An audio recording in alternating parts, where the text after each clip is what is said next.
Buenos días, hoy te voy a mostrar cómo restablecer de fábrica tu Oppo Reno 14 FS.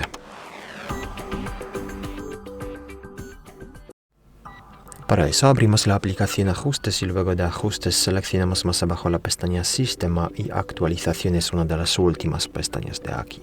Luego pasamos a la opción Respaldar y restablecer o, depende de la región, hacer copia de seguridad y restablecer.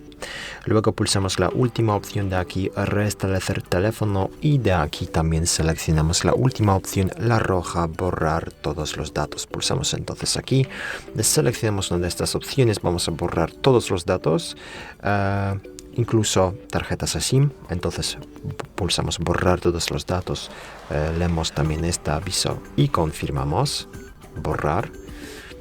Y esperamos. Este proceso dura unos minutos, entonces hay que esperar.